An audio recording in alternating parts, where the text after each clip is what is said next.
Estimados participantes, bienvenidos a una sesión más del Diplomado de Contrataciones con el Estado organizado por B-Lawyer.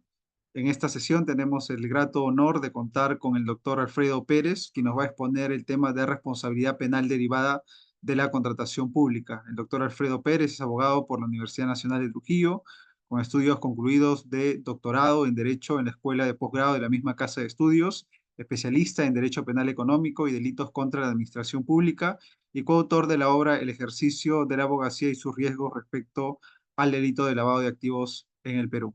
Estimado doctor Alfredo Pérez, a nombre de B-Lawyer, darle una cordial bienvenida y un enorme agradecimiento por haber aceptado la invitación de participar como ponente en este diplomado de contrataciones con el Estado. Nos sentimos muy contentos por ello y muy honrados y estamos seguros de que será una sesión muy valiosa y provechosa para todos los participantes.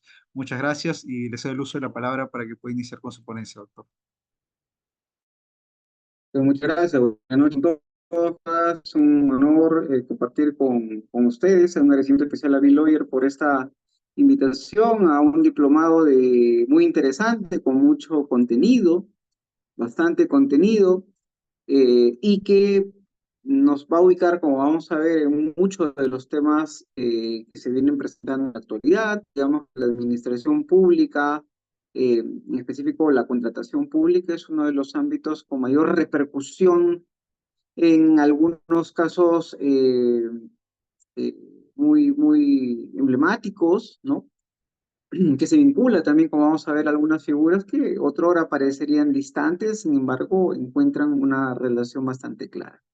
Bien, el tema, como ya lo ha mencionado el presentador, es los riesgos derivados de la administración pública, la contratación pública, perdón, los riesgos penales en este caso, y estoy compartiendo pantalla para efectos de la presentación de este tema. Si me confirman, si se puede ver, por favor. Sí, sí, doctor, se puede ver. Perfecto. Entonces, comenzamos. Ujú. Bien. La conferencia, en este caso, le hemos preferido solamente para efecto de ir concretizando un poco la temática, denominar la responsabilidad penal en el marco de la contratación pública. Mm, Definitivamente el fenómeno de la corrupción ha ido presentando o ha ido introduciéndose de distintas maneras al interior de la administración pública. Se presenta con nuevas apariencias, por así decirlo. Es un tema que desgraciadamente viene enquistándose. Gran parte de los casos emblemáticos, como mencionaba, están vinculados con actos de corrupción en obras obviamente grandes, porque el Estado mueve una cantidad bastante importante de recursos precisamente para realizar la prestación social, es su obligación, en la cual es la razón de ser de su existencia. Sin embargo, el agente humano, el factor humano, desgraciadamente pervirtiendo el tema ético, el tema moral, ha convertido en un agente criminógeno ciertos aspectos de la entidad del Estado. Es algo muy similar como cuando se habla de la persona jurídica o de la empresa y se suele decir que tiene en su constitución misma elementos criminógenos porque permite, no facilita o da la oportunidad, como quiera verse, a la comisión de ilícitos penales. Sin embargo, esto también se replica, creo, sin ningún problema a la administración pública, la cual, debido algunas veces a ausencia de controles adecuados, a ciertas complejidades en la organización y la falta de coordinación, algunas veces permite crear espacios donde se aprovechan para realizar actos de corrupción. Entonces, en un país tan golpeado por la corrupción, hay que tener muy bien identificado precisamente los ámbitos dentro de la administración pública principalmente, en este caso nos ceñimos a la corrupción pública, para la determinación de estos aspectos, donde acá juega un rol fundamental los órganos de control institucional, la Contraloría, ¿no? el compromiso también de un manejo ético de la administración, lo que se suele denominar un compliance ético, como un poquito lo vamos a ver, pero compliance público, ¿no? Y todos los mecanismos que la administración pública viene dando para efectos de la prevención y detección de los comportamientos de corrupción. Sin embargo, hablar de corrupción es un término muy amplio, se puede ver en distintas dimensiones, de la etimología misma, el componente moral que tiene, la definición jurídico-penales de actos de corrupción, que también obviamente tienen un parámetro menor, ¿no? La diferencia entre la corrupción pública y la privada, en fin. Esta manifestación de lo que suele decir el abuso de poder que se tiene para algún beneficio, nos da una denominación amplia. Sin embargo, tenemos que encauzarlo en los conceptos jurídico-penales y jurídico también, digamos, administrativos, en cierta medida, que nos permite la ley para poder tener una buena comunicación, una buena comprensión para efectos de delimitar correctamente cuál es lo que queremos expresar o comunicar respecto a este fenómeno en la contratación pública. Así pues, si todo está destinado precisamente a evitar esto, en la contratación pública hay una amplia, como venimos diciendo, ámbitos donde campea la corrupción, donde son focos, digamos así, o riesgos de corrupción. Entonces, lo que vamos a hacer es en varios tópicos, un mapeo de las situaciones críticas, de los ámbitos riesgosos de la administración pública, donde pueden aparecer estos riesgos de connotación penal. Bien, entonces, precisamente bajo esta línea, el primer punto que vamos a trabajar son las zonas de riesgo penales en el proceso de contratación pública. Es decir, hacer un mapeo de aquel procedimiento de contratación pública donde podemos identificar estas zonas peligrosas. Bien, obviamente estos procesos de contratación nos pone en un marco jurídico, la ley de contrataciones con el Estado, actualmente bajo, bien lo deben saber ustedes, ¿no? El texto único ordenado de la ley 3255, todavía vigente. Hay una nueva ley de contrataciones que entra en vigencia todavía el otro año, así que esto todavía nos va a acompañar medio año más. Y sigue siendo por el momento nuestro marco para identificar esto, ¿no? Y el concordante reglamento, el decreto supremo 344-2018.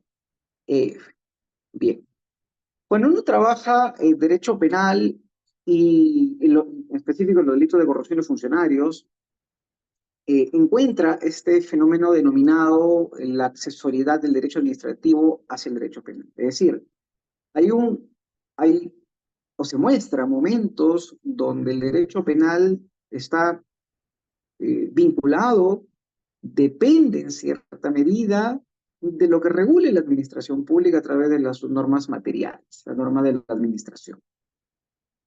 Pues precisamente estas normas administrativas dan el esquema, el ámbito en el cual podrían presentarse comportamientos de connotación delictiva, pero necesita atenderse a esta regulación que se suele denominar primaria, de primer orden, la parte administrativa.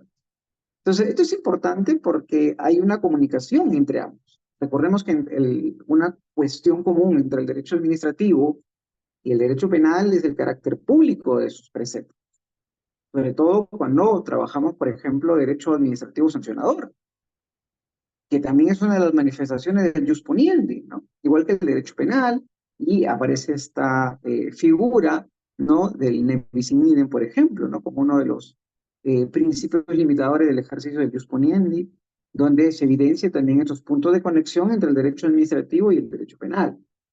Para comprender muchos de los tipos de los delitos de corrupción de funcionario, los delitos de colusión, por ejemplo, o los delito de peculado, es necesario conocer, adentrarnos y dependemos en cierta medida de los límites mínimos y máximos que nos permite el derecho administrativo, ¿no?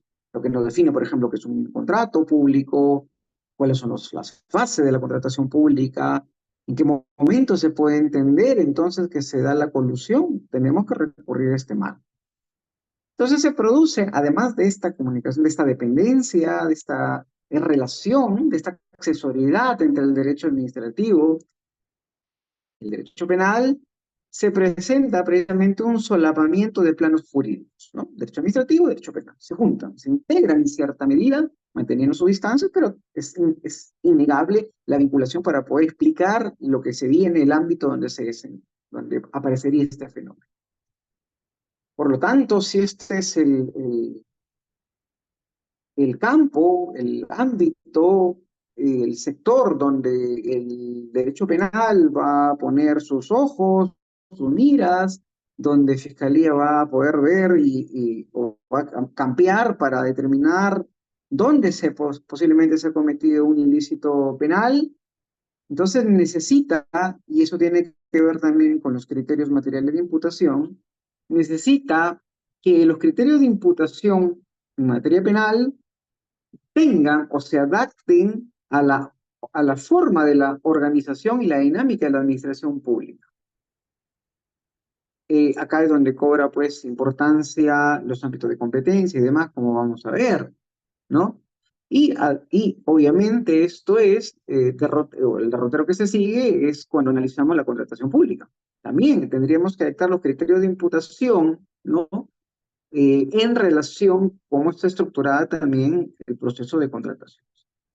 Entonces, estos puntos de conexión, este solapamiento de planos jurídicos, también no es una cuestión de estricta legalidad, sino también tienen que ver con cómo conduzco yo la atribución de responsabilidad penal, ¿no? Sobre todo sabiendo que hay estructuras, pues, verticales, horizontales, que se comunican, que se sobreponen, una vigila, otra controla, otras solamente están en coordinación y cooperación, unas nunca se ven, por ejemplo. En fin, hay que saber adaptar todo ello, ¿no? Esto influye mucho en la determinación, por ejemplo, de lo que se conoce, es decir, a través del DOL. Bien, de la mano de esto, se debe tomar en cuenta entonces, para adecuar los criterios de imputación penal, que tienen una característica distinta, como lo vamos a ver, a lo que tiene que ver con la administración pública, ¿no? Y su tipo de responsabilidad, obviamente, se debe tomar en cuenta la división vertical y horizontal de la entidad administrativa. Como les decía, punto clave por acá es recurrir a los documentos de gestión, sobre todo al ROS, donde encontramos, ¿no? En este momento, siempre diagramada la estructura o lo que se conoce como el organigrama de la institución. Esto es fundamental porque precisamente llegamos con esto a determinar lo segundo, lo que se debe tomar en cuenta, que son los ámbitos de competencia de cada uno de los funcionarios y servidores públicos. Esto ayuda mucho, por ejemplo, cuando tenemos que mapear desde la parte vertical, la parte superior de la entidad, ¿no? Del titular de la entidad, por ejemplo, cómo se viene delegando, digamos, las conginadas, como se diría en Derecho Penal Económico, en este caso, cómo se vienen delegando las distintas funciones, ¿no? ¿Cuáles son los órganos de apoyo? ¿Cuáles son los órganos de línea? ¿Cuáles son los consultores? ¿No? Por ejemplo, ¿cuáles, eh, cuáles áreas ingresan a ciertos procedimientos de contratación? ¿Cuáles no entran? Por ejemplo, cuando una área depende de otra, es decir, una relación de supervisión, por ejemplo, cuando entra una relación de coordinación, lo que es fundamental cuando se habla de esta división de funciones, de los ámbitos de competencia, para ver pues cómo operan principios como por ejemplo el principio de confianza. Los límites a la responsabilidad comienzan con eso, ¿no? En fin, también dentro de eso, las competencias, afectos de la delegación de funciones, también expresamente, ¿no? ¿Qué se pueden delegar, qué no se puede delegar? ¿Qué incompatibilidades hay? ¿Quién asume la vigilancia, perdón, y lo demás? Entonces, es fundamental esto de la determinación en el ámbito de competencia, ¿no? Precisamente en estos ámbitos, en organizaciones que tienen circunscritas sus áreas, es fundamental esa acción de división de competencias o ámbito de competencia. Más de eso, obviamente, no será exigible un nivel de prestación, ¿no? O de obligaciones que tenga el funcionario servidor público. Junto con ello, obviamente, hay que tener en cuenta cómo se comunican estas áreas, cuáles son los mecanismos administrativos de comunicación,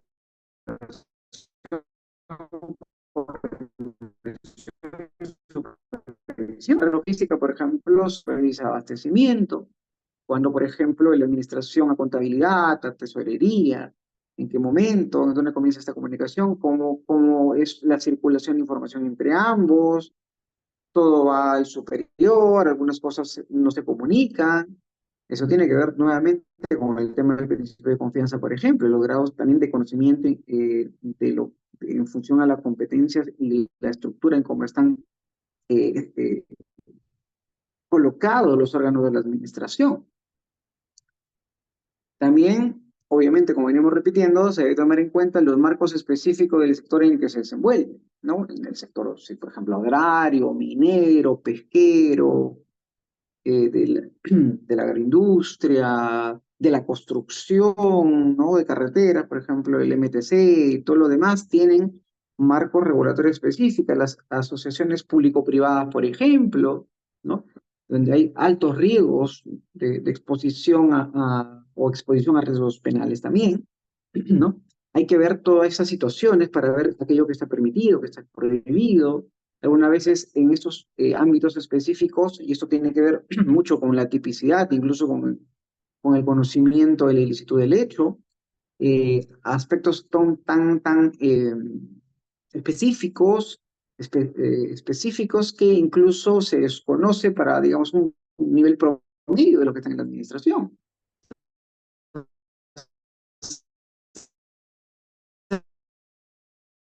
Hay que estar atento mucho a la regulación, así que esto genera efectos muy contingentes, por ejemplo, respecto al alcance del riesgo prohibido, incluso, como les decía, sobre el error sobre la prohibición, el conocimiento de la ilicitud del hecho, por ejemplo. Bien.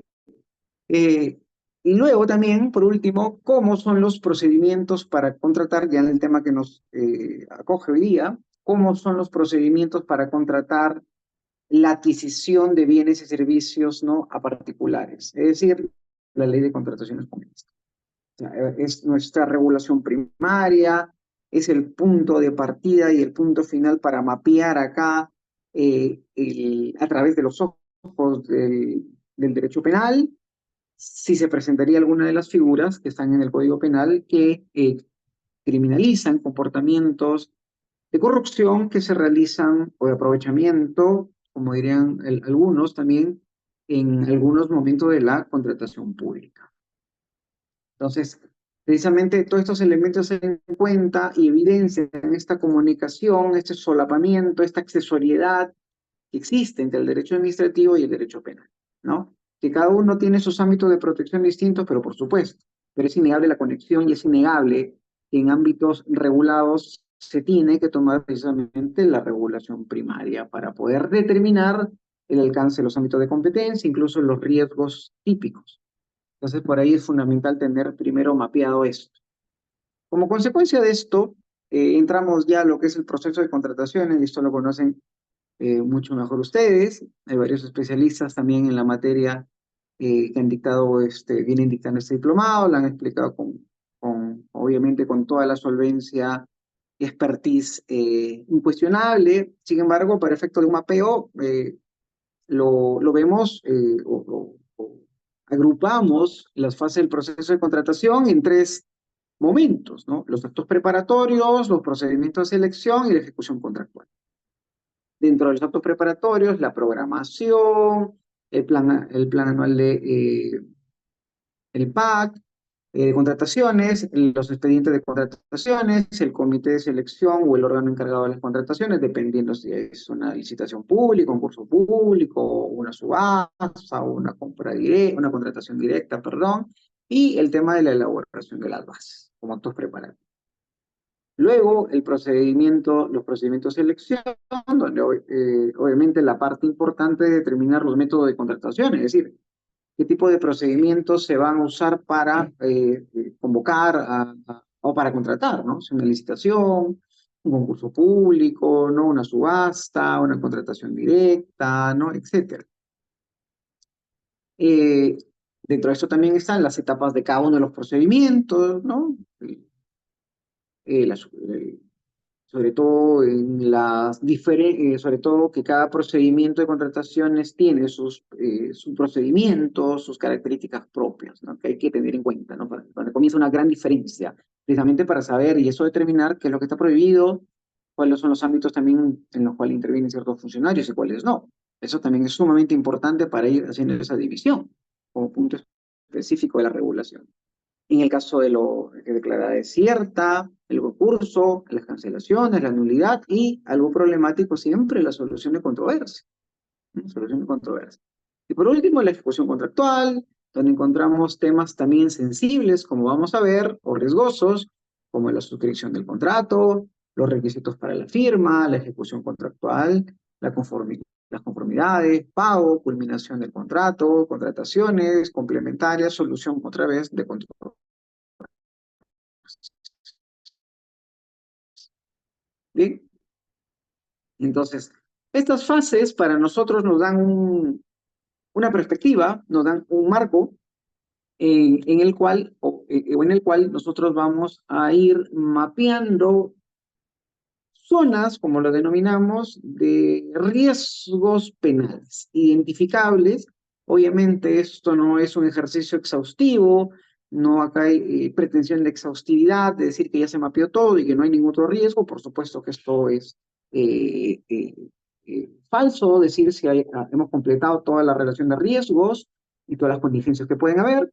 Hemos hecho un mapeo inicial que ayuda mucho, creo yo, para comprender sobre todo el objeto que quiere esta conferencia, de poner en evidencia primero cuáles son los riesgos y en qué medida o mayor medida, mejor dicho, se presentan en estas fases. Así pues, un primer mapeo de zonas de riesgos penales es precisamente en esta primera etapa que habíamos visto, los actos preparatorios, actos que preparan para el proceso de selección. Y dentro de estas subetapas habíamos visto la programación, es decir, lo que se va a requerir, ¿no? Acá tiene que ver el área usuaria, el plan anual de contrataciones, como decía, los expedientes de contrataciones, el comité de selección y las bases. En cada una de estas subetapas, por denominarla de alguna manera, por denominarla de alguna manera, este, hemos identificado, como ustedes pueden ver en esta diapositiva, en el cuadro medio el nivel de riesgo. A nuestro criterio, el nivel de riesgo es alto en razón a la programación, por ahí vamos a ir desarrollando la idea. En el plan anual de contrataciones, un nivel bajo, no encontramos algún riesgo específico. En el expediente de contrataciones, en la elaboración, hay un riesgo medio. En el comité de selección, o sea, seleccionar este comité o los miembros y demás, hay un riesgo alto y en las bases también hay un riesgo alto. ¿Y cuáles son los riesgos identificados? En la programación, por ejemplo, hay riesgo de negociación incompatible por presión y cohecho. Es posible de que la entidad, ¿no? O un tercero, o incluso por la entidad misma en su momento, por el titular de la entidad, por ejemplo, el área usuaria, hayan fingido o estén creando situaciones o disimular situaciones para hacer un requerimiento. Para comprar, por ejemplo, computadora cuando no es necesario y se crea, por ejemplo, la necesidad de la compra. Entonces, esto puede ser por varios factores, se quiere beneficiar a alguien, se quiere ganar algún pago, un cohecho precisamente, ¿no? Hay una concertación ya, una colusión, hay un direccionamiento para hacer ganar a alguien, una negociación compatible. Entonces se puede dar a ese nivel, por supuesto, y para nosotros eso es un riesgo alto, crear precisamente la necesidad. En relación con el plan de contrataciones no encontramos por lo menos un riesgo de carácter penal. No lo vemos así en atención a que este es un documento donde se coloca pues algo y si ya se antojadizamente se quiere buscar alguna contratación, ya precisamente está eso evidenciado en la programación. En el expediente de contrataciones si hay un riesgo medio, precisamente para la elaboración, por ejemplo, ¿no? los, los requisitos que se necesitan, cómo está construido el expediente de contrataciones, pero encontramos algo medio, un riesgo medio, donde puede haber también acuerdos, pagos, sobornos para la elaboración, ¿no? A encargar que sea otro el expediente de contrataciones, en fin. En la determinación del comité de selección o el órgano encargado de contrataciones, sobre todo en el primero, en el comité de selección, por ahí encontramos también un riesgo alto. Si bien es cierto, la ley de contrataciones y el reglamento establece también los lineamientos para saber a quién se tiene que escoger, esto no quita, por ejemplo, el contacto que pueda tener el titular de la entidad para direccionar o buscar algún funcionario de su confianza y colocarlo en esta situación, perdón, en esta posición de cara a que va a tener una presencia estelar precisamente este comité en las licitaciones o en los concursos públicos. Entonces acá puede haber también cuestiones de cohechos, posibles colusiones y negociaciones incompatibles. Y en la elaboración de las bases también algo similar. Precisamente acá comienzan los desvíos, por así decirlo, para favorecer de inicio a determinadas personas y también encontramos riesgos altos, ¿no? Y riesgos de negociación incompatible y colusión, por ejemplo. ¿Sí? En un segundo momento, perdón, también hubo un mapeo de zonas de riesgos penales en en el procedimiento ya de contratación, ¿no? En el procedimiento de contratación, los procedimientos de contratación. Acá igual, nuevamente, en función al tipo de procedimientos, licitación, concurso, contratación directa, obviamente también hay riesgos altos, ¿no? De cómo se lleve a cabo, de los direccionamientos que pueden haber. También consideramos que hay posibilidades de cohecho, colusión, negociación cuando se declara desierta, un nivel bajo, bueno, por lo menos en atención a que no se cumplirían los requisitos, entonces por ahí podría mantenerse ese nivel, a menos que se quiera direccionar todo y decir declararlo desierto, de repente ahí podríamos encontrar un cierto nivel de riesgo. En el caso de la cancelación, también puede ser, hay un nivel de riesgo medio de estos delitos, puede que se realice como, o aproveche la oportunidad para llegar a cometer estos delitos, aprovechándose precisamente de esa cancelación. Eh, la nulidad, ¿no? La nulidad del contrato también, obviamente, puede ser sometida a algún acto de coacción, de presión, donde encontramos también un nivel de riesgo alto para que aparezcan delitos como cohecho, colusión, negociación compatible y solución de controversias también, que pueden llegar a ser pactadas, arregladas, vendidas, entre comillas, ¿no? En lo que puede generar un ambiente para ser calificado estos actos como colusión o cohechos, ¿no? Eh, Sin, como repito, pretensión de exhaustividad en relación a estos riesgos mapeados. Y por último, en esta identificación general, ¿no? El mapeo de las zonas de riesgos penales en la ejecución contractual. Ya al momento de otorgar la buena prueba, de suscrito el contrato, comienza pues precisamente toda la etapa más complicada del contrato, sobre todo en el tema de los de obra, ¿no? Donde tienen que, de servicios, perdón, donde tienen que obviamente, dependiendo del servicio, en este caso de obras, por ejemplo, periodos largos, ¿no? Por ejemplo, una construcción de una carretera, en las zonas de sierra, donde hay un nivel de complejidad, la construcción de un hospital, ¿no? De un colegio, por ejemplo, un hospital de amplia de complejidad, ¿no? En fin, carreteras en la selva, por ejemplo, donde hay un tema de puentes, ¿no? O sea, que puede tener plazos extensos. Entonces, ahí consideramos que y precisamente en esta etapa existe una gran cantidad de riesgos altos para el delito de los delitos contra la administración pública, ¿no? Casi en todos, en la suscripción del contrato, requisitos para la firma, ejecución contractual, la conformidad de los pagos, contrataciones complementarias, soluciones de controversias, sobre todo de contratación complementaria para arriba, hay casi todos son riesgos, como pueden ver, altos, ¿no? ¿De qué? De que se cometan cohechos, colusión, negociación compatible, ¿no? Incluso diríamos, para el tema de pagos, incluso de contratación complementaria, el tema de una eventual malversación, en el sentido de disponer, ¿no? De una partida determinada, se saca para, por ejemplo, realizar una compra que no estuvo prevista o que no estaba comprometida. Ahí ya veremos en su momento, hay todo un tema de la viabilidad de la realización de este pago en función de los procedimientos para el pago. No, tiene que ver el compromiso, el devengado y todo la situación girado y vengado toda la situación que tiene que ver para los pagos. Bien, con este mapeo general, que creo que nos sirve, como vuelvo a repetir, no he pretendido desarrollar acá todas las posibilidades, pero me parece que resulta fundamental dentro de la administración pública, de cara, por ejemplo, a lo que algo mencionaba, los compliance gubernamentales, ¿no? O el public compliance, de que, como vamos a ver, se basa en el análisis de riesgos. La entidad o las entidades mapeen sus propios riesgos, en este caso sus riesgos penales. Sería fundamental, es una protección al contrato público, es una protección al funcionario público, incluso al tercero, digamos, al privado. O sea, creo que esto permite tener un tamiz para poder determinar las áreas sensibles y poder dar los correctivos necesarios, ¿no? Y con esto la advertencia, pues precisamente con claridad a quien quiere sobrepasar la ley, obviamente va a tener un problema en ese sentido. Bien, ahora sí, una vez que hemos dado este mapeo de riesgos penales en ciertas zonas de la contratación pública, o las zonas altamente riesgosas para este tipo de delitos, tenemos que hacer ahora un mapeo distinto, un mapeo de cuáles son concretamente los riesgos penales que pueden darse en la contratación pública. Algo ya hemos mencionado, pero esto lo quiero hacer vinculado con lo que se conoce ahora como la responsabilidad administrativa de la persona jurídica. Bien, pero primero, ¿cuáles son los riesgos que más o menos hemos mapeado? Y nosotros consideramos que en la contratación pública se pueden presentar los siguientes riesgos penales o contingencias penales.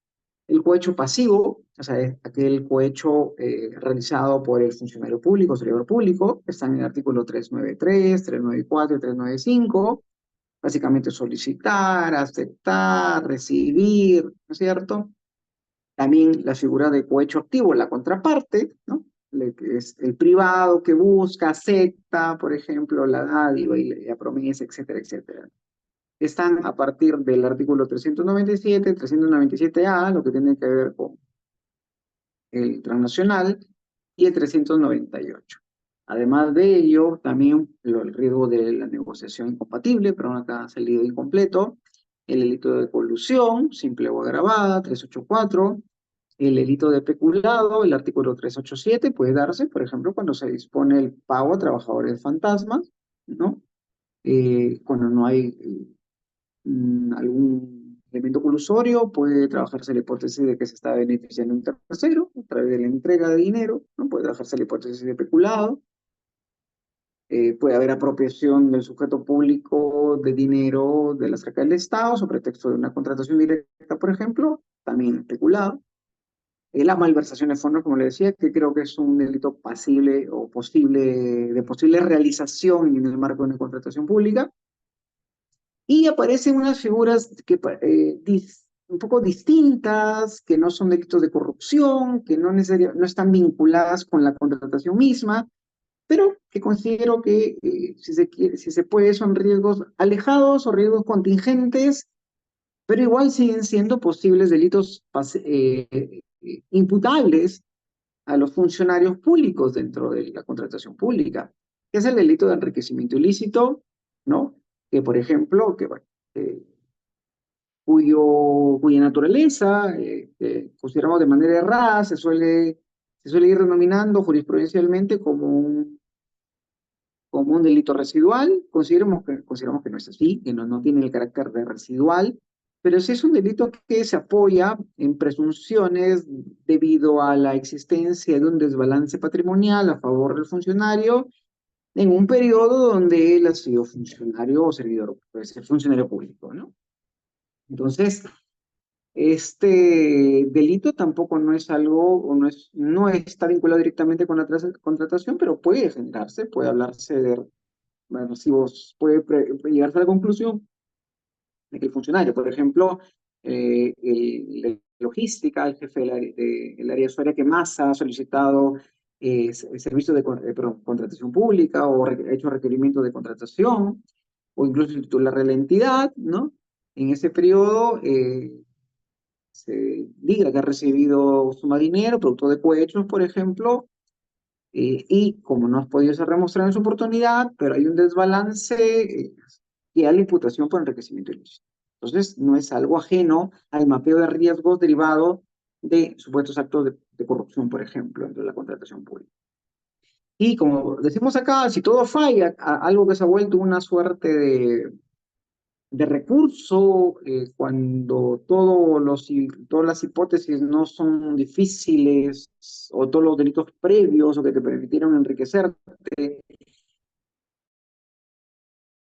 o generar algún beneficio económico ilícito, delictivo, no puede probarse, la figura tan flexible, amplia, omnipresente, maleable como es el lavado de activos, ¿no? Artículo 1, 2 y 3, las cuatro son figuras agravadas, el decreto legislativo 1106, una figura muy usada, ¿no?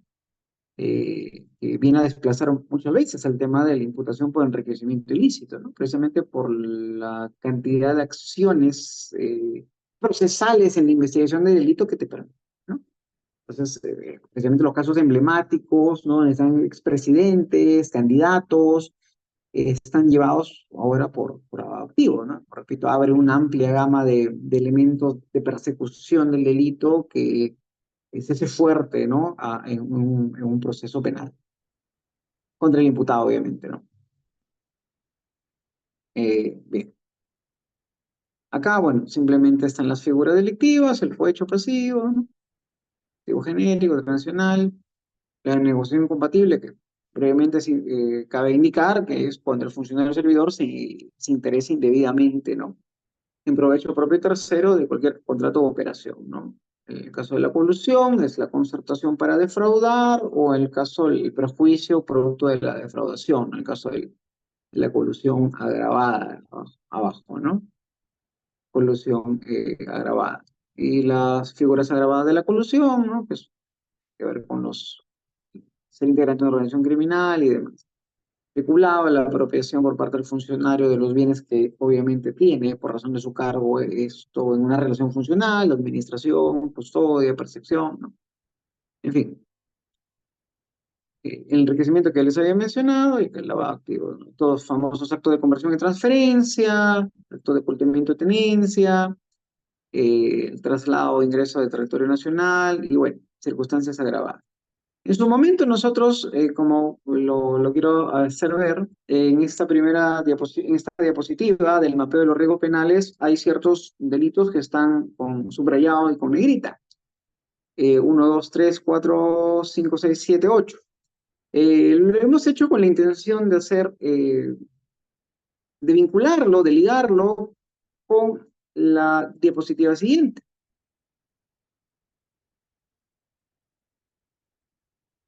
¿no? Que pasamos a trabajar en un momento. A ver, todos estos riesgos que hemos conversado, en primera línea tiene como sujeto al cual atribuir o al que imputar al funcionario público, ¿no?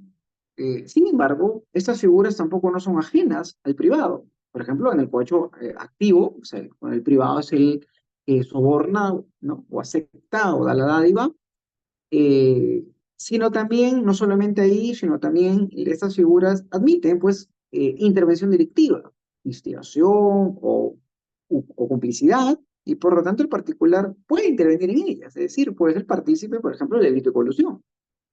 Entonces, el particular no está ajeno a estos delitos.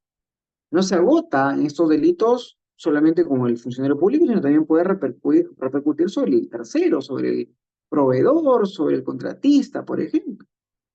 Ahí viene también un área, ¿no? Que es la que vamos a trabajar un poco, cuando vinculas al privado. ¿Cuáles son esos riesgos y cuál es la forma de cuidarse por parte del privado?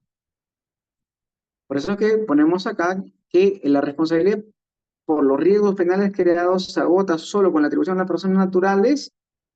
La respuesta es tampoco que no. O sea, ni los particulares como personas naturales se salvan de estos delitos y ahora tampoco las personas jurídicas, porque precisamente existe la responsabilidad administrativa de personas jurídicas, ¿no? Que está en la ley, o aparece con la ley 3424 de 2018. Seguramente se preguntarán, ¿no? Oye, pero a ver, acá dice responsabilidad administrativa y hemos estado viendo riesgos penales. Claro, ese es un poco lo que se denuncia con esta ley por parte de cierto sector de la doctrina, que considera pues que hay un fraude de etiquetas y que no es una responsabilidad administrativa, sino una responsabilidad penal, ¿no? Lo que se suele mencionar. Pero en fin, lo cierto es que esa responsabilidad administrativa tiene como presupuesto la comisión de delitos. ¿Y cuáles delitos? Precisamente los que están acá en esta diapositiva y acá están nuevamente subrayados aquellos que en su momento denunciamos como riesgos penales específicos que podrían darse en el marco de contrataciones. Y lo mismo repite la ley, por ejemplo, de responsabilidad administrativa de personas jurídicas. Esta ley, que ha sido modificada en el año pasado con la ley 31740, crea el marco jurídico para la atribución de responsabilidad administrativa a las personas jurídicas nacionales o extranjeras que hayan cometido, ¿no?, entre comillas, a través, obviamente, de personas naturales, los siguientes delitos, y esto está en su artículo 1. ¿Cuáles? ¿No? Acá hay una serie, tenemos en el Código Penal, en la ley de lavado, en los delitos tributarios, aduaneros, en la ley de financiamiento con el terrorismo. ¿Bien? Entonces, a lo que nos ocupa, y en concordancia con lo que hemos denunciado, con los riesgos específicos penales, podemos encontrar que esta ley de responsabilidad entra en relación, se vincula, ¿no?, con precisamente estos delitos. Delitos que se pueden cometer en el marco de una contratación pública, que además pueden generar responsabilidad de la persona jurídica. El delito de colusión, cohecho activo genérico, cohecho activo transnacional, cohecho activo específico y tráfico de influencias, ¿no? En el caso del decreto legislativo 1106, la ley de lavado de activos, el artículo 1, acto de conversión y transferencia, el artículo 2, acto de ocultamiento y tenencia, el artículo 3, transporte, traslado, ¿no?, por el territorio nacional de dinero, títulos, valores, ¿no?, de procedencia delictiva, ¿no?, y las agravantes y atenuantes. Entonces, si hay esta posibilidad, significa que en el marco de la contratación pública, si se comete un delito, por ejemplo, colusión, no solamente será vinculado en el proceso, tendrá responsabilidad por ese suceso delictivo la persona, el funcionario público, sino también el privado, como persona natural, y también la persona jurídica, en el marco de la ley de responsabilidad administrativa. Pero que se detona, curiosamente, esta responsabilidad por la comisión de delitos. Como esos delitos, ¿no?, que hemos venido mapeando. Ahora, ¿cuáles son los supuestos? Y acá me voy a tener un poquito porque es un tema que me parece interesante y le interesará también al auditorio. ¿Cuáles son los supuestos de la responsabilidad de la persona jurídica? Acá en Perú, responsabilidad administrativa, como formalmente se denomina. Primero, la existencia de un hecho de conexión, porque la responsabilidad penal de la persona jurídica, por más lucubración que sea, por más concepto abstracto que sea, va a necesitar una persona de carne y hueso que cometa el delito.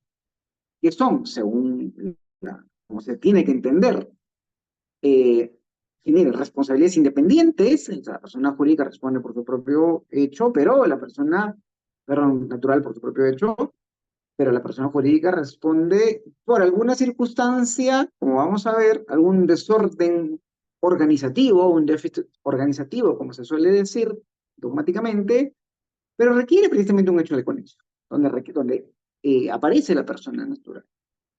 En el artículo 2 de la ley 3424, el artículo 3, perdón, se dice que el delito cometido por determinadas personas naturales, que es el hecho de conexión, siempre y cuando este hecho siempre y cuando se hayan realizado en nombre o por cuenta de la persona jurídica, ¿no?, que hay un vínculo entre, obviamente, la persona que lo hace y la persona jurídica, y el segundo, en beneficio de la persona jurídica. Por ahí, obviamente, hay una discusión si el término beneficio tiene que ver solamente con lo índole económico o hay algún tipo de beneficio, por ejemplo, otra forma de entender el beneficio que no sea solo el provecho económico, directo o indirecto de esto. En relación a las personas naturales, esas son las dos condiciones de la actuación de la persona natural para hablar de un hecho de conexión. O sea, no es una situación donde el sujeto se ha querido beneficiar como persona natural consigo mismo, para sí mismo, sino que ha querido jalar o beneficiar, ¿no?, a la persona jurídica. En este caso, las personas naturales que pueden intervenir en el hecho de conexión, también hay, obviamente, parámetros. como tiene que actuar en nombre o cuenta de, se tiene que haber una relación con ella y hablar de beneficio también. Primero se considera que pueden ser los socios, directores, administradores de hecho de derecho, representantes legales o apoderados de la persona jurídica, ¿no? Sus subsidiarias, sus otras filiales también. Bien. Segundo, las personas naturales que están bajo las órdenes de los socios, directores, administradores y demás, ¿no? Lo que están en las personas en el punto literal A, quienes además, ¿ok? Se someten a su vigilancia y control. Se someten a su autoridad y control. O sea, están bajo su orden. O sea, son los subordinados de estos primeros. En este segundo supuesto son personas naturales, por ejemplo, el ejecutivo de ventas, ¿no? Que el director le dice, ¿sabe qué? Corrompe a los funcionarios para ganar el contrato público, por ejemplo. Órdenes de cometer el delito. Pero son personas sometidas, obviamente, bajo su control. En el tercer supuesto, también se habla de personas naturales que están también sometidas, obviamente, a la autoridad y control de las mismas personas, socios, directores y demás.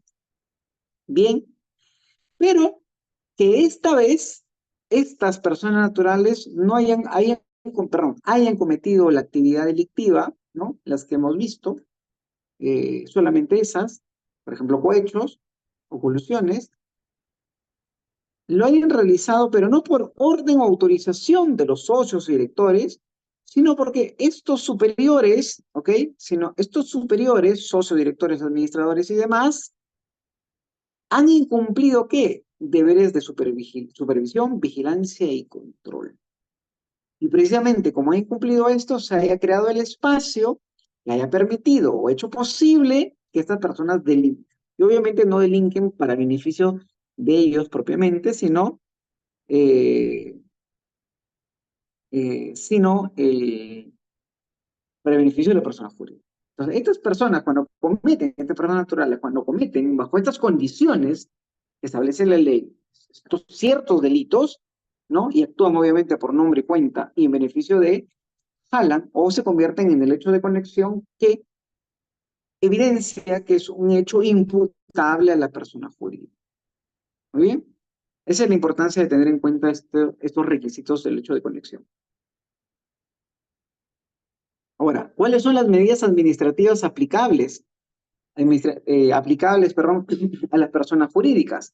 La multa, la inhabilitación, esta supone la suspensión de actividades sociales, establece también un periodo, la prohibición de llevar a cabo en el futuro las mismas actividades que permitieron obviamente la comisión del delito que se realizó, ¿no?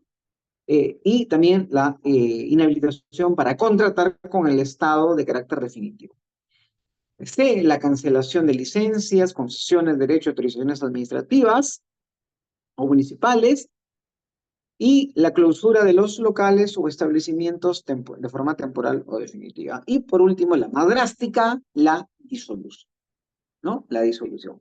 Acá hay un amplio espacio para también ver, ¿no? Cuál es el fundamento de cada una de ellas. Es todo un debate también, cuando sobre todo en otras legislaciones, como la española, la chilena, la argentina también, que admiten la responsabilidad de la persona jurídica para ciertos delitos, ver si este tipo de sanciones, que serían para esas legislaciones penas, ¿no? ¿Cuál es el fundamento, ¿no? Si tienen solamente un carácter preventivo o tienen un carácter, por ejemplo, retributivo.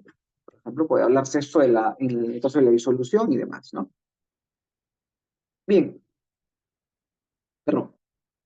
Bueno, cuando tenemos este marco, entonces, donde la persona jurídica puede responder, donde hay medidas aplicables, que son sanciones, básicamente, ¿no?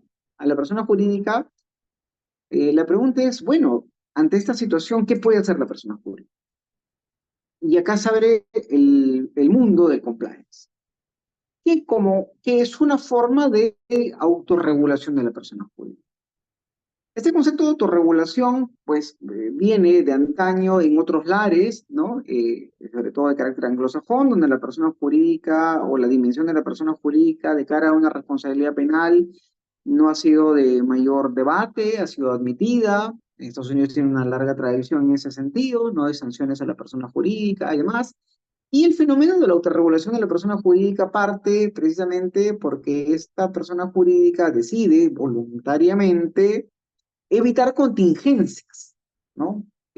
Por ejemplo, cometer ilícitos administrativos, por ejemplo, que atenten contra la libre competencia, que atenten contra el orden tributario, ¿no? O medio ambiente, respecto a los derechos de los trabajadores, seguridad y salud en el trabajo, o incluso para evitar que se cometan delitos. La persona jurídica se autorregula, dice yo quiero evitar contingencias, demuestro precisamente algo que se llama una cultura de cumplimiento de la legalidad, ¿no? ¿Y cómo lo expreso? Normalmente a través de un compliance o un sistema de prevención. Precisamente este compliance es, como repito, este muestra del, o lo que busca es el cumplimiento de de la legalidad dentro de la persona jurídica o cumplimiento normativo, como lo pueden denominar algunos. Es decir, la persona dice, yo quiero mostrarme como un sujeto fiel al derecho, como diría Sánchez, perdón, Gómez Jara, ¿no? Un ciudadano corporativo fiel al derecho, y por lo tanto me autorregulo para evitar infringir la ley. O sea, me autorregulo, como, si se quiere, normas intermedias que me ayuden a evitar incumplir la ley penal o a cumplir la ley.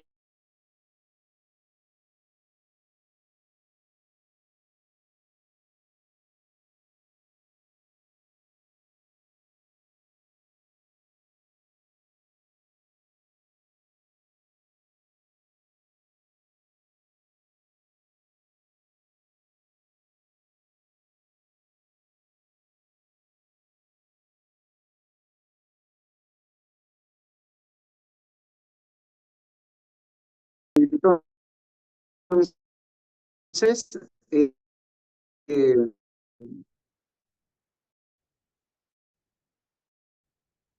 eh, el Estado recurre por el ámbito social donde se maneja, es decir, el espacio específico, por ejemplo, socioeconómico, de construcción, de minería, agroindustrial, de pesquería, ¿no? Energético, en fin, la empresa conoce ese mundo, la empresa conoce esos riesgos y el Estado, en vez de gastar ineficientemente recursos en ámbitos complejos, le pide mejor la colaboración al Estado, o sea, perdón, al privado, ¿ven? Ayuda conmigo, precisamente a cumplir los fines del Estado. Lo que algunos dicen, suele decir, la privatización de las funciones del Estado. Considero que no es tanto la privatización, ni es tanto tampoco el abandono o la renuncia del Estado a cumplir con sus prestaciones, que, las cuales son obligatorias, sino que necesita, por esa nueva realidad, un aliado estratégico en las zonas sensibles y riesgosas. Por eso se busca esta cooperación. Por eso es que ahora se habla, ¿no? De la cogobernanza o la gobernanza indirecta entre quién, entre el Estado y la empresa, ¿no? Entonces, la empresa, el debate, las sociedades auditoras, y en fin, todo esto muestra evidencia de la necesidad de la integración Estado-empresa para luchar contra una criminalidad que va creciendo por su complejidad, dinamismo y especialidad, ¿no? Dentro de este esquema se suele regulación regular. ¿Qué es eso? Es cuando el Estado establece parámetros de cómo el privado se tiene que autorregular. Le da mínimos, ¿no? Y ya la configuración, el desarrollo y demás está a cargo de la persona jurídica. Así podemos hablar de una suerte de sinalagma, si se permite la palabra, entre la libertad autorregulativa de la empresa y la supervisión en el cumplimiento de esta precisamente autorregulación por parte del Estado. Ahí viene la autorregulación regulada. Es el mecanismo que se viene generalizando a nivel global para lograr esto de la cultura de cumplimiento. Citando en este caso a Dan Nieto, que lo dice de una manera muy clara, dice: el cumplimiento normativo como objetivo de la dirección de la empresa necesita de una herramienta de gestión. Esta herramienta son los denominados programas de cumplimiento, los compliance, un sistema de prevención, que deben compensar los factores que dificultan, perdón, el cumplimiento de legalidad dentro de la organización. Los programas de cumplimiento realizan esta tarea a través de la prevención de los comportamientos infractores cuando estos tienen lugar, su detección y sanción. Así pues, los programas estimados y estimadas de cumplimiento del tema de prevención se basan en el riesgo. el enfoque basado en riesgo, el análisis del riesgo. Precisamente por eso nosotros quisimos comenzar de los riesgos, precisamente, para construir un compliance, sea público o en este caso privado. Bien, concretamente los compliance necesitan o deben, para ser eficaces, lograr tres objetivos, si se quiere. La prevención, como de primer orden, la detección del comportamiento, si falla la prevención, y por último, si fallan los dos, reacción, por ejemplo, de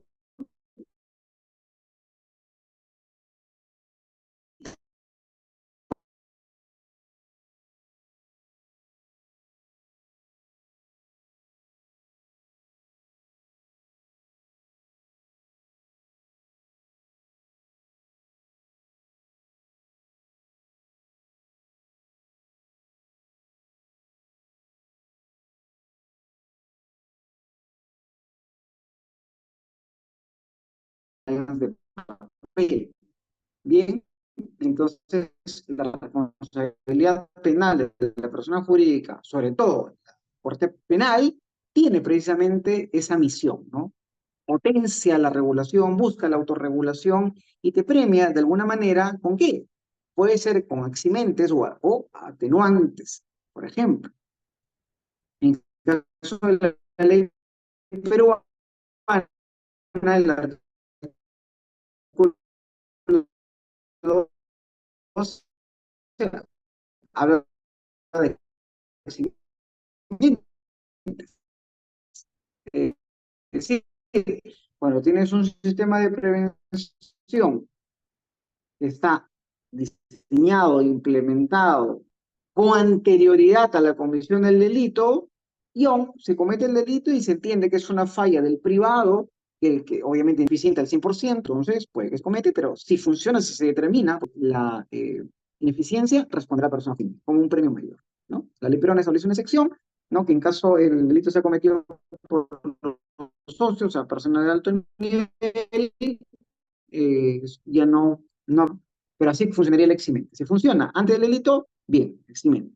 En todo caso, también como una suerte de incentivo para regularse, perdón, de manera eficiente, también en el artículo 12 se establecen atenuantes. La colaboración objetiva y sustancial y visible en el esclarecimiento de los hechos antes del inicio de la etapa intermedia, ¿no? La colaboración con las autoridades, denunciar, por ejemplo, el impedimento de las consecuencias dañosas del ilícito, que tiene que ver con la reacción, la reparación total o parcial del daño, la adopción, y ojo con esto también, habla de la adopción e implementación del modelo de prevención después de la comisión, pero antes del inicio judicial. Lo que evidencia, digamos, una vuelta del sujeto corporativo a la fidelidad del derecho, por así decirlo de alguna manera.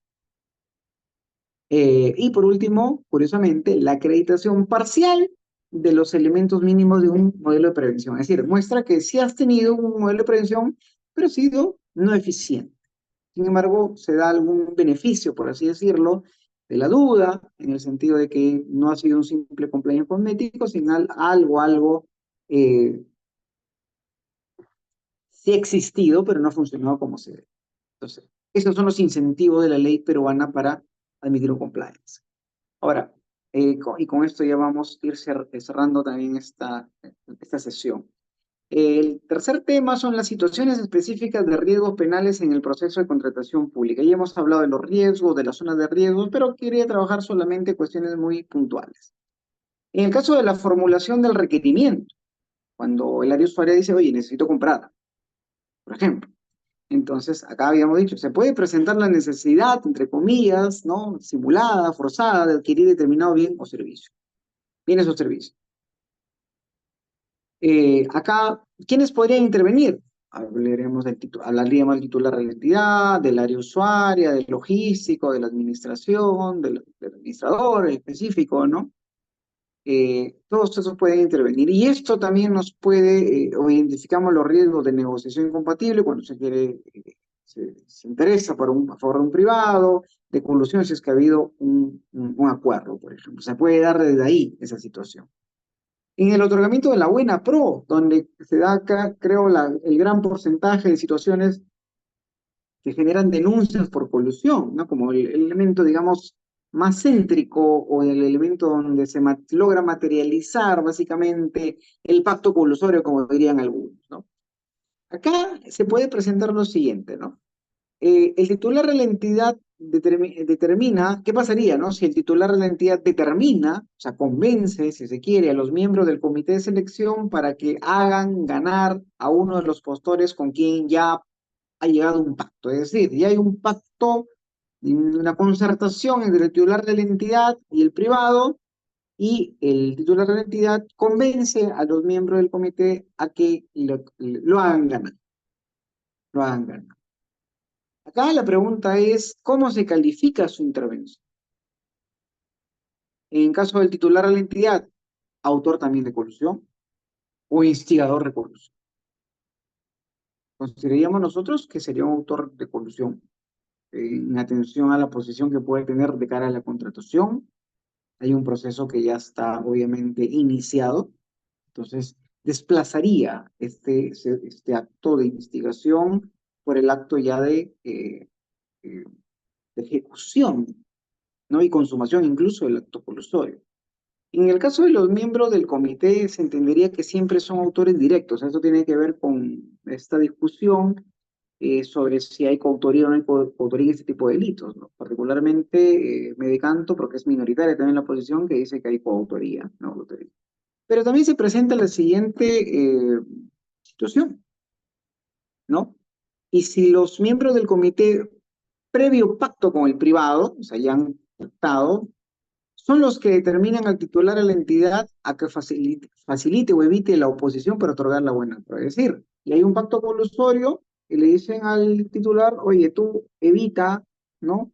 Dile al asesor legal que no se meta, que no haga nada, que no observe, administración tampoco, en fin, a todas las áreas que tienen que pasar, por ejemplo, para la firma del contrato. ¿Mm? Acá también tendríamos la situación de ver si el titular entra, ¿no? como, como el titular no puede otorgar la buena pro, que es donde normalmente se materializa el acto colusorio, si estos actos que posteriormente haga el titular serían actos también de colusión, ¿no? Porque ahí no hay una concertación con el tercero, si estos actos hay un tema de negociación, ¿no? ¿O qué hay? ¿No? Es un tema que también tendría que resolverse porque es fácil hablar de colusión de manera general, pero en este caso, como vemos, si hay un pacto con los sujetos que van a dar la buena pro, el delito ya se cometió, ya se consumó. Y se trataría de una actuación posterior, que no podría darse colusión, impuridad, ¿no? O sea, se presentaría esa situación porque vemos que quieres o no el titular luego tiene una eh, digamos, intervención también que favorece de alguna manera. Bien, un tema interesante también es el caso de los miembros del comité de selección siempre responden penalmente, o sea, todos. El artículo 46 del reglamento dice, sus integrantes son solidariamente responsables por su actuación, salvo en relación a los actos por los cuales aquellos hayan señalado en el acta correspondiente su voto discrepante. Es decir, salvan responsabilidad si lo expresan su voto y queda permisado el voto discrepante o en discordia. Bien, eh, acá hay que ver dos situaciones. La responsabilidad administrativa es distinta a la responsabilidad penal, ¿no? La responsabilidad solidaria que permite la ley de contrataciones, incluso también la ley eh, de generar sociedades en relación a los órganos colegiados, también sale una responsabilidad de esa naturaleza.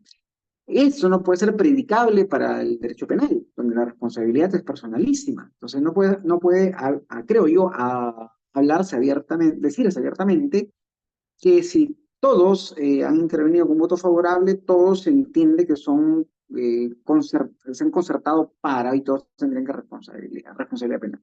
Por ahí no va. Porque puede darse lo siguiente. ¿Qué sucede en los casos donde los integrantes del comité de selección se dividen las funciones? ¿No? Digamos que se trata de una obra compleja, alguien está más dedicado al tema de las bases, otro más dedicado al tema de la publicidad, ¿no? Y demás. Y precisamente por eso dos toman el contacto directo con el privado, a uno lo obvian y saben que lo pueden controlar, ocultándole algunas cosas, como para que entienda que no hay nada ilegal y por lo tanto su voto también sea favorable. Es decir, no va a haber un voto en discordia porque considera que está todo bien, está engañado si se quiere, o le han ocultado esto. eh, y si el solo hecho de no tener, digamos, mayor cuidado, mayor diligencia si se quiere, de, digamos, de no ser tan confiado, sería suficiente como para decir, no, si ya se han coludido y este no ha sido diligente para darse cuenta de eso, entonces también lo jalamos por colusión. Ahí yo creo que no podría trabajarse abiertamente con una idea de una responsabilidad solidaria y con eso todos caen, no, por ahí no, la responsabilidad es individual, la atribución también es individual. Yo creo que ahí perfectamente podría operar un principio de confianza, ¿no? Principio de confianza donde sin necesidad de que haya un voto discrepante, él puede explicar que se desarrolló una distribución de los roles para agilizar el proceso de contratación, de selección, perdón, y obviamente fue engañado, confiado dentro de los límites, ¿no? Para ello, porque también no se le puede cargar de mayores diligencias en un ámbito donde precisamente el comité es totalmente autónomo, donde no se habla sobre la supervigilancia de un miembro frente al otro, por ejemplo. Entonces creo que ahí perfectamente puede obrar estas situaciones de división de trabajo y también el principio de confianza de carácter horizontal. Eh, Este también es un tema discutido, la verificación posterior a la suscripción del contrato, es decir, ya se otorgó la buena pro, ya se suscribió el contrato, y pasa dentro del control posterior, ¿no? El jefe de abastecimiento se da cuenta que hay un documento falso, ¿no? Eh, Cuando presentaron para la firma del contrato y llama al que ganó la buena pro, al que ya firmó el contrato, al contratista, y le dice, mira, ¿sabes qué? Acá hay un elemento, ya me di cuenta de falsedad, ¿cómo es? Dame tanto de cantidad de dinero y yo no hago nada, yo no me pronuncio por la eventual nulidad que pudiera sostener la entidad que depende de mí, ¿no? Y una amenaza a la cual accede, y el señor y le paga, ¿no? Se puede hablar acá de pacto colusorio, una primera pregunta. En principio, a ver, el contrato ya está firmado, sí es cierto, eh, pero está para la ejecución contractual. Entonces, hay todavía un ámbito de proceso de contratación. Entonces, por ahí no está totalmente cerrada la posibilidad de actos colusorios dentro de un proceso de contratación que todavía está realizándose. Sin embargo, no se trata de un pacto, digamos, de buena fe, sino de una amenaza. Por ahí creo que entra a tallar más el tema del delito de confusión, que supone que el funcionario en aprovechamiento de su cargo no obliga al otro a algún beneficio, ¿no? Entonces, me parece que por ahí podría dar esa solución porque no veo elementos de concertación, por lo menos así. En la etapa ya de la ejecución contractual, o sea, cuando se viene desarrollando ya el servicio, hay varias situaciones que pueden presentarse, como por ejemplo el caso de que pague lo que suele suceder, que se paga la valorización, pero por ejemplo al 70% de la obra, la cuarta valorización, pero la obra recién realmente está al 20%, por ejemplo.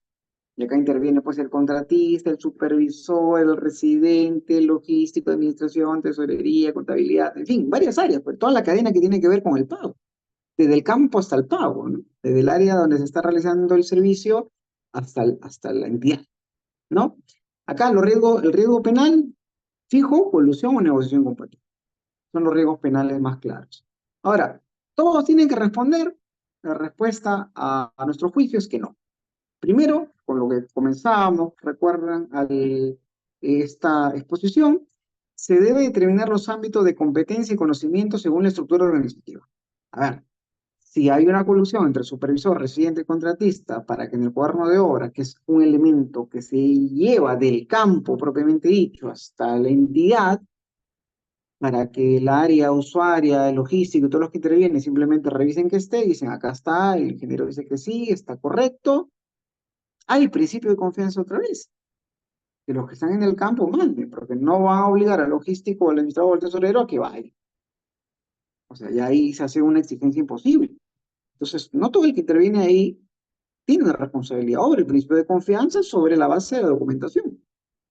De ahí el contador, el administrador, tesorero, con el cual terminan generando el pago de la valorización, pues, perfectamente pueden alegar que no tienen por qué desconfiar de los documentos de los cuales no tienen aviso, por ejemplo, que sean falsos. A menos que haya una denuncia o algo, donde podría ya ahí generar una situación distinta.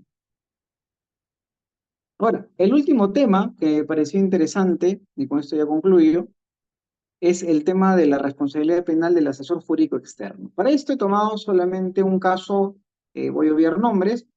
Se trata de un caso llevado ante la Corte Suprema, que el hecho de imputación, muy resumido, lo siguiente.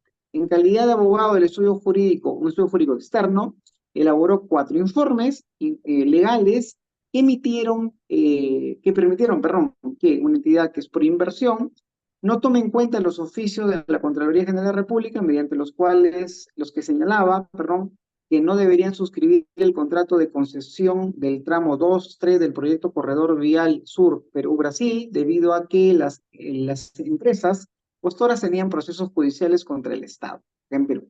Por lo que, en función a los indicados informes legales, las entidades del Estado suscribió en los contratos con el consorcio ganador. ¿Qué quiere decir? En un proceso de contratación donde ya se había dado la buena pro, se había suspendido la firma del contrato porque Contraloría mandó oficios a la entidad diciendo, oye, por si acaso, alguna de estas empresas que forman los consorcios tienen procesos judiciales contra el Estado y no puedes firmar contrato. El asesor externo recibe esta consulta y dice, ¿puedo o no puedo firmar contrato? Y él dice, bueno, lo que dice Contraloría no, por ley no permitiría la no firma del contrato. Entonces tendría que firmarse el contrato. Eso dice, se ciña a eso y se firma el contrato. La Fiscalía postula que hay un acto de complicidad porque esto dice está en el marco de una concertación donde el consorcio y la entidad están ya coludidas y que esto permite sobre todo que se siga realizando el pacto colusorio anteriormente señalado y por eso realiza un comportamiento favorable, etcétera, etcétera, etcétera. Bien.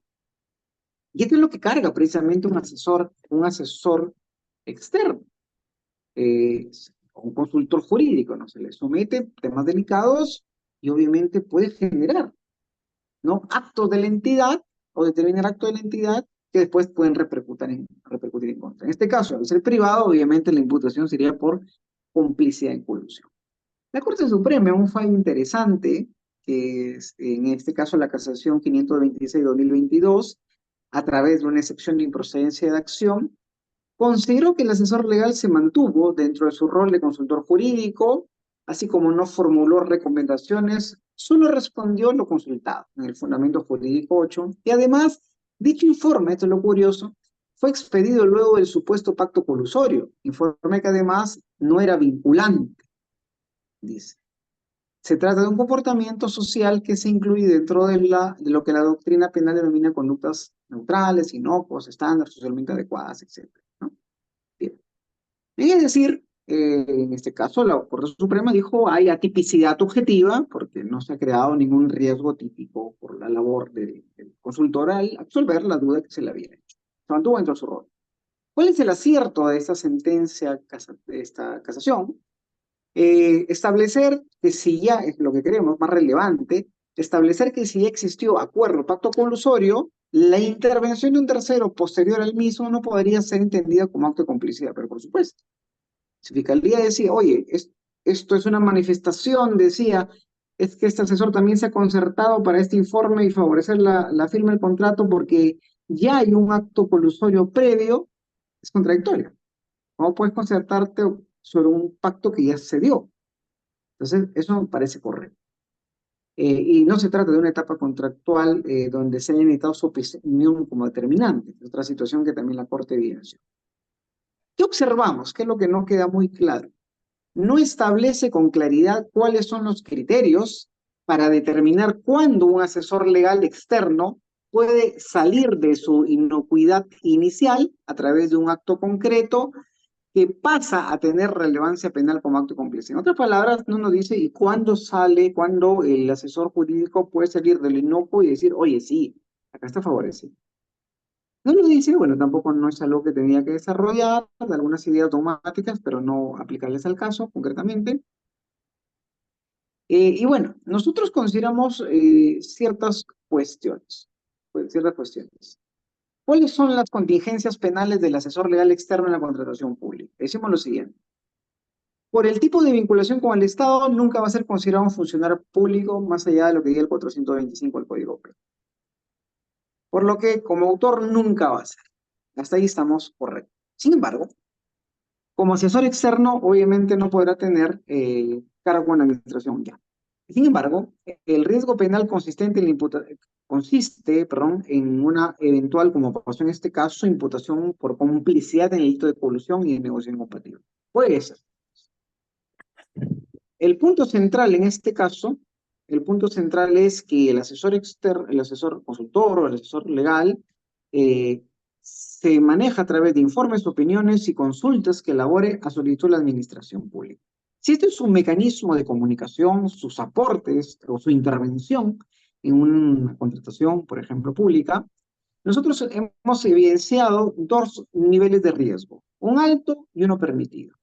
Consideramos que hay riesgos altos, es decir, donde posiblemente puede hablarse de una participación relevante, que era una complicidad en el delito de colusión o negociación, cuando el informe, opinión o consulta sea solicitada y evacuada antes del requerimiento de la adquisición de bienes, servicios o consultorías, antes del otorgamiento de la buena pro, antes de la firma del contrato o antes de alguna controversia en la ejecución del contrato. Ahí podría darte una posición complicada siempre y cuando sea destinada a alguna dilucidación de carácter técnico para contratar. ¿Bien? Eh, en el caso de, nuevamente, cuando el informe, eh, cuando el informe de opinión o consulta tenga saltos a la ley, es decir, sean interpretaciones antojadizas, interpretaciones contrarias a los mínimos y máximos de las posibilidades interpretativas de una ley, sea por medio de interpretaciones alejadas a los pronunciamientos de los órganos estatales técnicos especializados, como por ejemplo el OSCE. Es decir, se salte la legalidad para tratar de alguna manera favorecer o imponer cierta opinión. También hay un riesgo alto cuando estos informes, su opinión y tal, sean consecuencia de no sean, perdón, consecuencia de un pedido expreso de la entidad del Estado con la cual tiene el vínculo contractual. Es decir, cuando el mismo asesor por mutuo propio lo haga, o por un área distinta que no tiene nada que ver, u otra entidad del Estado, o lo peor aún, que sea por el contratista.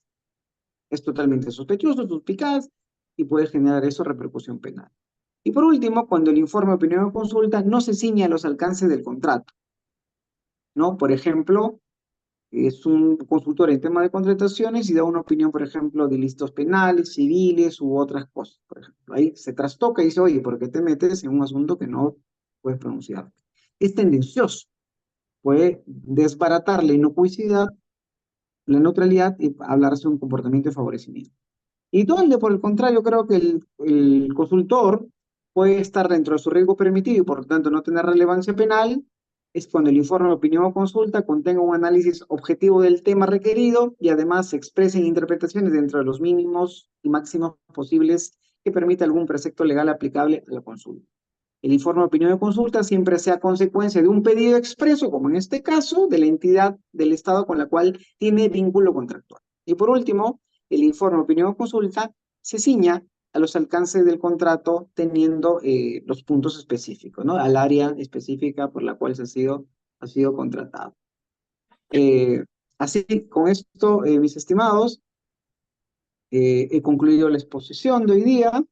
Quedo, me extendí un poco, creo, que a alguna consulta que tengan para cerrar la conferencia. Muchas gracias.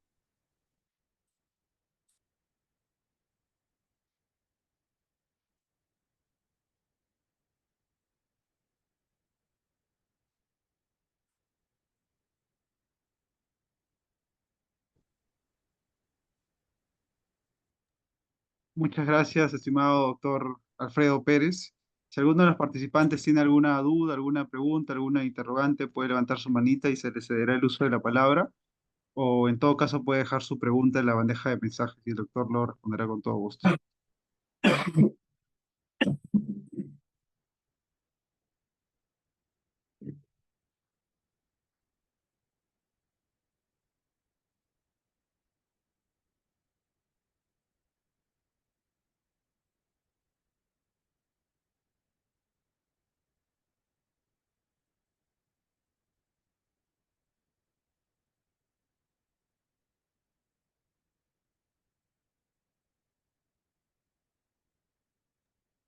Bueno, doctor, no hay ninguna pregunta. Ha quedado todo claro. Muchísimas gracias por la excelente disertación sobre este tema tan importante desde una perspectiva penal. Eh, Muchas gracias por compartir su conocimiento, su experiencia con todos nosotros. Es algo que ha sido bastante fructífero para todas las personas que nos están viendo en estos momentos y las personas que nos verán en las grabaciones de esta clase.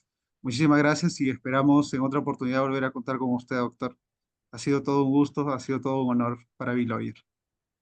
Listo, muchas gracias también. Gracias por la invitación y con todos, hasta otra próxima oportunidad. Hasta luego. Gracias. Buenas noches. Gracias, doctor.